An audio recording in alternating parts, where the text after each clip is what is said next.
ठाण्यातील आरोग्य यंत्रणेच्या त्रुटी अधिवेशनात ऐरणीवर आमदार संजय केळकर यांची लक्षवेधीवर चर्चा. ठाण्यातील भव्य सिव्हिल रुग्णालयातील अर्धवट पदभरती आणि कोपरेतील प्रसूतिगृहातील बंद नवजात अतिदक्षता विभाग याबाबत आमदार संजय केळकर यांनी पावसाळी अधिवेशनात प्रश्न उपस्थित करून आरोग्य यंत्रणेतील त्रुटी निदर्शनास आणल्या. पावसाळी अधिवेशनात लक्षवेधीवरील चर्चेत भाग घेत आमदार संजय केळकर यांनी ठाणे शहरातील आरोग्य यंत्रणेबाबत प्रश्न उपस्थित केले. कोपरी येथे लखमचंद फतीचंद प्रसूतिगृहाचं नूतनीकरण सुरू असून दुसऱ्या माळ्यावर 25 रुग्णशय्या क्षमतेचं नवजात अतिदक्षता विभाग निर्माण करण्यात आला आहे. मात्र अद्याप मनुष्यबळाअभावी ते बंद आहे. आरोग्य यंत्रणा सुसज्ज करण्याआधीच उद्घाटनाची घाई केली जात असल्याबाबतही केळकर यांनी नाराजी व्यक्त करत प्रशासनाला निर्देश देण्याची गरज सभागृहात व्यक्त केली. ठाणे जिल्हा शासकीय रुग्णालयाची भव्य इमारत तयार झाली असून अंतिम टप्प्यातील काम सुरू आहे. सुमारे 900 रुग्णशय्या क्षमतेच्या या रुग्णालयासाठी 2600 पदांची मंजुरी आहे. मात्र फक्त 1050 पदभरती करण्यात आली आहे. याबाबत बोलताना केळकर यांनी अर्धवट नोकर भरतीवरही आक्षेप घेतला. रुग्णालयाची मोठी क्षमता असल्याने नोकर भरतीही पूर्ण करण्यात यावी, तसंच सर्वसामान्य रुग्णांना आरोग्य सेवा मिळू शकेल असं मत केळकर यांनी उत्तर दिलं. यावर उत्तर देताना आरोग्यमंत्री प्रकाश आंबेडकर यांनी कोपरी येथील लखमीचंद फतीचंद प्रसूतिगृहाच्या पदभरती संदर्भात ठाणे महापालिकेला निर्देश देण्यात येतील असं सांगितलं. तर जिल्हा शासकीय रुग्णालयातील पदभरतीबाबत संबंधित विभागाकडे मान्यतेसाठी प्रकरण पाठवण्यात आल्याचं आंबेडकर यांनी सांगितलं.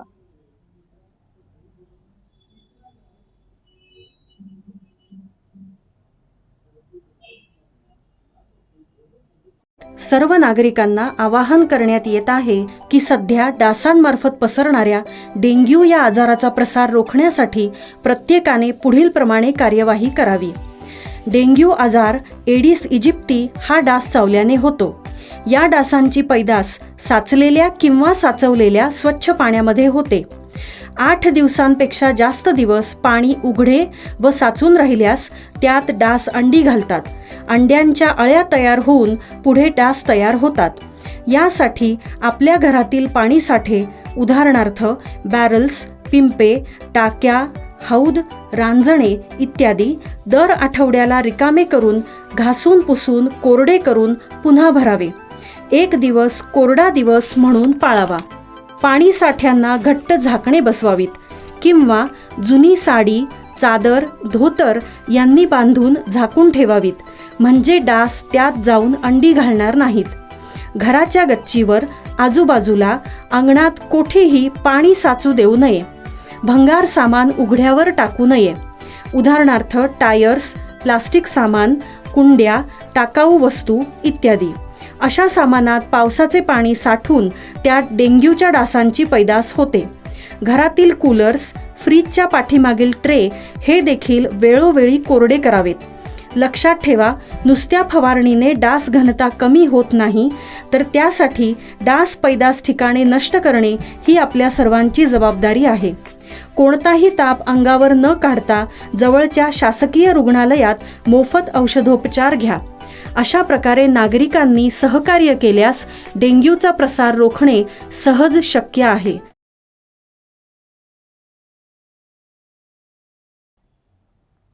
रेल्वेच्या प्रश्नांबाबत मुंबई विभागातील खासदारांच्या विभागीय समितीची महत्त्वपूर्ण बैठक आज चिंतन हॉल येथे संपन्न झाली. या बैठकीत रेल्वे प्रवाशांचे प्रश्न आणि सुविधांवरून ठाणे लोकसभेचे खासदार नरेश मस्के यांनी रेल्वे अधिकाऱ्यांची चांगलीच खरडपट्टी काढली. तसंच ठाणे रेल्वे स्थानकाच्या पुनर्विकासास गती द्या, ठाणे पनवेल लोकल फेऱ्या वाढवा, कल्याण बदलापूर, कल्याण आसनगाव चौथ्या मार्गिकेचं काम लवकर मार्गी लावा, दुरांतो एक्सप्रेसला ठाणे पनवेल थांबा द्या, दिघा येथील मोगली धरण नवी मुंबई महापालिकेला हस्तांतरित करा आदी विविध मागण्या खासदार नरेश मस्के यांनी बैठकीत केल्या. या मागण्यांना सकारात्मक प्रतिसाद रेल्वेच्या वरिष्ठ अधिकाऱ्यांनी देत या लवकरात लवकर मार्गी लावण्याचं आश्वासन दिलं. रेल्वे प्रशासनातील अधिकारी प्रवाशांना सुविधा देण्यात चालढकल करत असल्याने खासदार नरेश मस्के यांनी बैठकीच्या प्रारंभीच त्यांची चांगलीच खरडपट्टी काढली. प्रवाशांना तातडीने मूलभूत आणि पायाभूत सुविधा तातडीने देण्याची सूचनाही त्यांनी केली. अमृत भारत स्टेशन अंतर्गत ठाणे रेल्वे स्थानकाचा पुनर्विकास करण्यात येणार आहे. या योजनेबाबत सुद्धा चालढकल सुरू आहे. रेल्वे बोर्डाकडे हा प्रस्ताव प्रलंबित असल्याने खासदार नरेश म्हस्के यांनी बैठकीत अधिकाऱ्यांना धारेवर धरलं. ठाणे रेल्वे स्थानकातून प्रवास करणाऱ्या प्रवाशांची संख्या दिवसेंदिवस वाढत असल्यामुळे हा महत्त्वाकांक्षी प्रकल्प लवकर मार्गी लावण्याची सूचना नरेश म्हस्के यांनी केली. मध्य रेल्वेचे महाप्रबंधक राजीव श्रीवास्तव यांनी पुनर्विकासाचा प्रस्ताव स्वीकारला असल्याचं सांगितलं. ठाणे रेल्वे स्थानकात आज 7 ते 8 लाख प्रवासी प्रवास करत असल्याने मूलभूत सुविधांकडे विशेष लक्ष देणं गरजेचं आहे. शौचालय, पिण्याचं पाणी, स्वच्छता यावरूनही खासदार नरेश म्हस्के यांनी अधिकाऱ्यांना जाब विचारला. ठाणे रेल्वे स्थानकातील FOB आणि एक्सेलेटरची कामं संथ गतीनं सुरू आहेत. 2 नवीन एक्सेलेटर आणि 1 लिफ्टचं काम प्रस्तावित आहे. या कामांना गती देण्याची मागणी म्हस्के यांनी केली. कल्याण, बदलापूर, कल्याण आसनगाव येथे 4थ्या मार्गिकेचं काम सुरू आहे. या कामाला गती देऊन काम पूर्ण करून अधिकच्या गाड्या या मार्गावर सोडण्याची, तसंच ट्रान्स हार्बर मार्गावर ठाणे पनवेल ठाणे मार्गावर अधिकच्या लोकल सोडण्याची आणि मध्यरात्रीपर्यंत सुरू ठेवण्याची मागणी खासदार म्हस्के यांनी केली.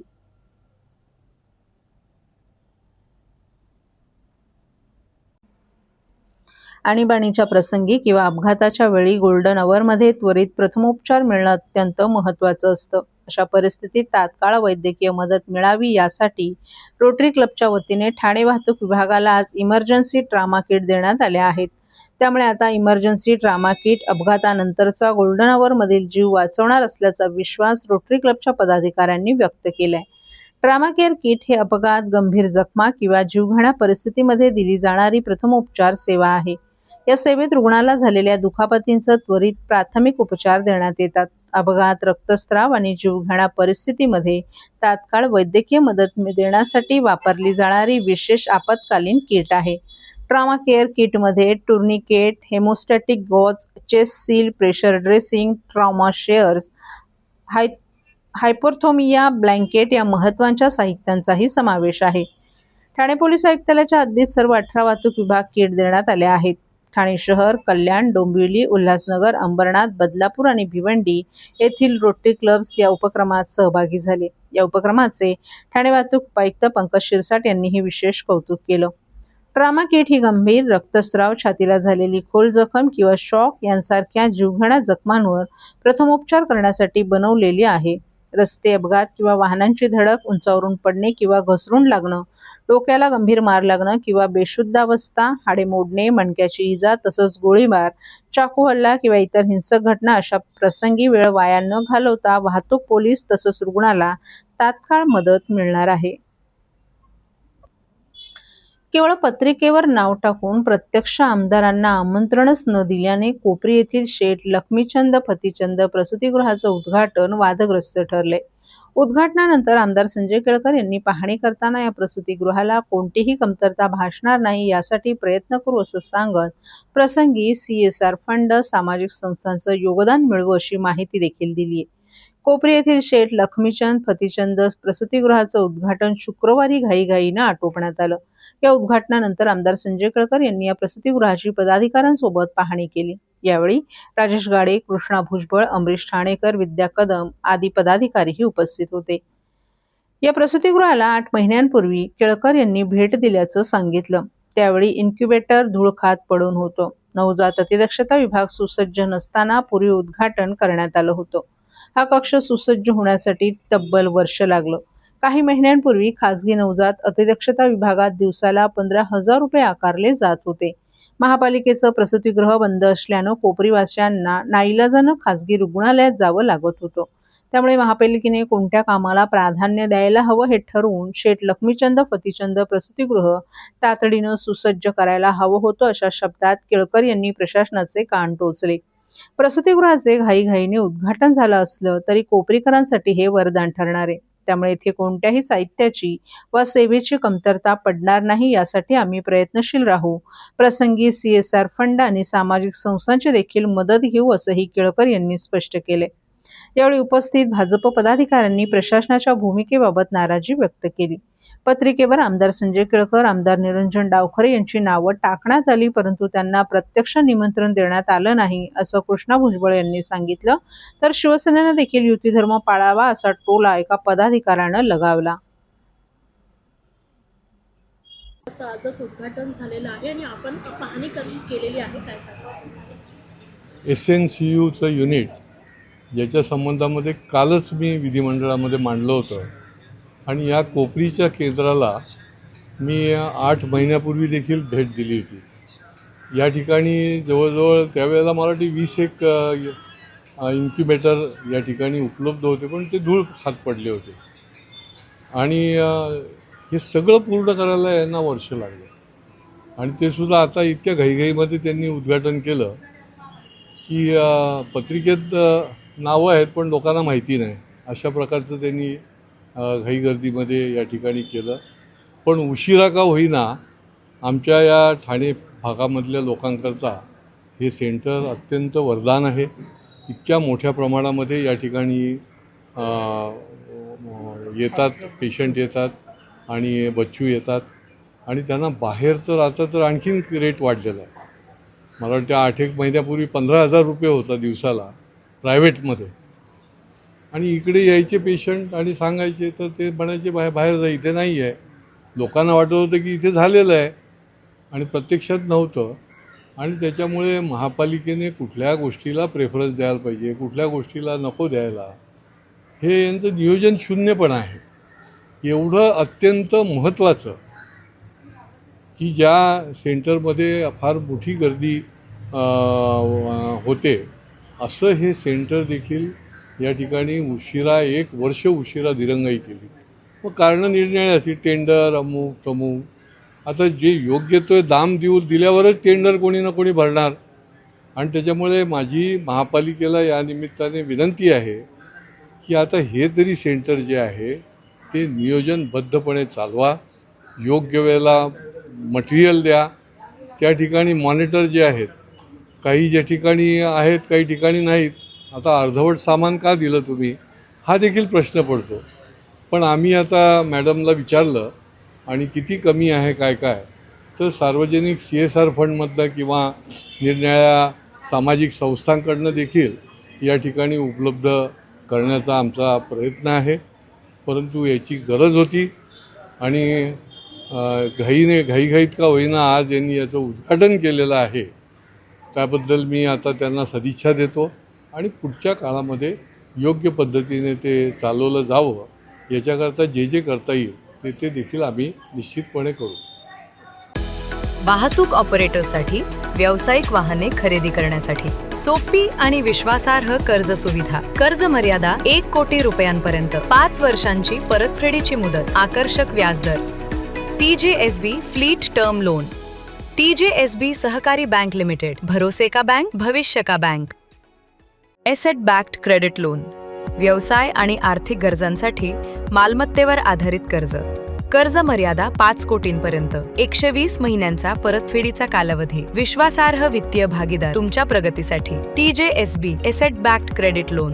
TJSB सहकारी बैंक लिमिटेड, भरोसे का बैंक, भविष्य का बैंक. तुमच्या व्यवसायासाठी खेळते भांडवल, क्षमता विस्तार, आधुनिकीकरण आणि यंत्रसामग्री खरेदीसाठी विश्वसनीय ओव्हरड्राफ्ट सुविधा. कर्ज मर्यादा 7 कोटींपर्यंत, जलद मंजुरी, 120 महिन्यांचा परतफेडीचा कालावधी. TJSB ODS drop against property. TJSB सहकारी बैंक लिमिटेड, भरोसे का बैंक, भविष्य का बैंक.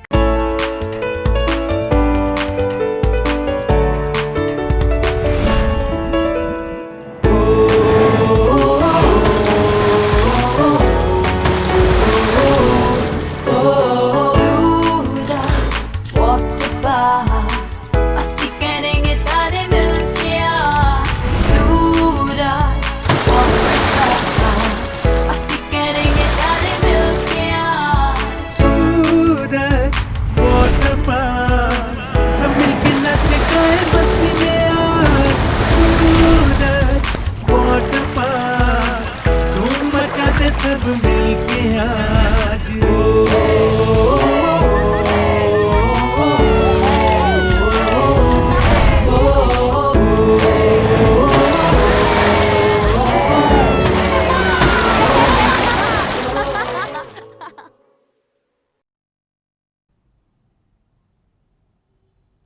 ठाणे जिल्ह्यातील वाढती पाणी टंचाई, वेगाने होणारे शहरीकरण आणि भविष्यातील जलसुरक्षेचा गंभीर प्रश्न आज विधान परिषदेत कोकण पदवीधर मतदारसंघाचे आमदार ॲडव्होकेट निरंजन डावखरे यांनी लक्षवेधी सूचनेद्वारे प्रभावीपणे उपस्थित केला.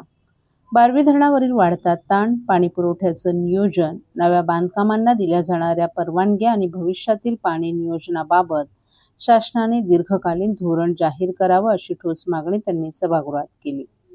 डावखरे यांनी बारवी धरण हे ठाणे जिल्ह्यासह कल्याण, डोंबिवली, अंबरनाथ, बदलापूर, उल्हासनगर आणि परिसरातील लाखो नागरिकांसाठी जीवनवाहिनी आहे. मात्र वाढती लोकसंख्या, वेगानं होणारं शहरीकरण आणि अपुऱ्या पावसामुळे दरवर्षी नागरिकांना पाणी कपातीचा सामना करावा लागत असल्याचं सांगितलं.